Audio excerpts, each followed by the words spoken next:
2 वर्षांनी नाशिक शहरात कुंभमेळा आयोजित केला जाणार असून त्याच्या आयोजनात सर्वांना सामील करून घेतलं जाईल।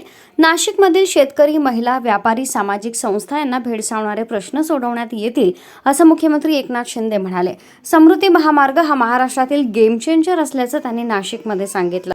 आपण असं ठरवतोय की या राज्यामध्ये 5000 किलोमीटरचे ॲक्सेस कंट्रोलचं ग्रिड बनवतोय। राज्यातल्या कुठल्याही कोपऱ्यात जायचं असेल तर 6, 7, 8 तासाच्या वर लागताच कामा नये असं आपण करतो। नाही तर 15, 20 तास चाललंय आपलं, असं कसं चालेल? आणि म्हणून हे आपण करतोय। शेवटी तुम्हाला तुमचं ट्रॅव्हल टाइम वाचवायचं असेल, इंधन वाचवायचं असेल, प्रदूषण कमी करायचं असेल, वेळ वाचवायचा असेल, या सगळ्या गोष्टी आपल्याला कराव्या लागतील। तुम्ही आता मुंबईत सध्या कधी आलात का?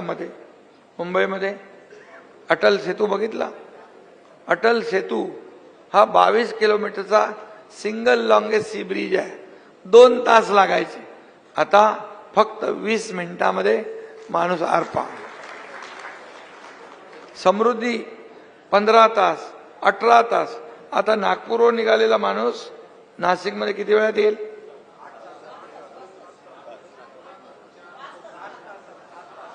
नाही, 7 तासात मुंबईला पोहोचतो। 4 ते 5 तास आहे की नाही गेम चेंजर? आणि त्याला किती विरोध केला होता।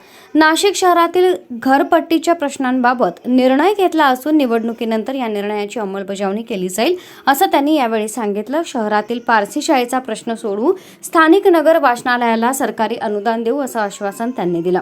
गोदा गंगा प्रकल्पाला 11 कोटी दिले, ते कामही लवकरच सुरू होईल। नाशिक पुणे रेल्वे लवकरच सुरू करण्यासाठी पाठपुरावा केला जाईल असं सांगून त्यासाठी आपण महायुतीचे उमेदवार हेमंत गोडसे यांच्या पाठीशी ठामपणे उभे राहा असं आवाहन मुख्यमंत्र्यांनी केलं। यावेळी उद्योगमंत्री उदय सामंत, आमदार माणिकराव कोकाटे, आमदार सीमाताई हिरे, आमदार देवयानी फरांदे, आमदार राहुल ढिकले, आमदार सुहास कांदे, मनसेचे अशोक मुर्तटकर, शिवसेना उपनेते अजय बोरस्ते, माजी नगरसेवक प्रवीण तिदमे तसंच महायुतीतील घटक पक्षांचे सर्व प्रमुख पदाधिकारी, कार्यकर्ते आणि विविध संस्था व संघटनांचे प्रमुख पदाधिकारी उपस्थित होते।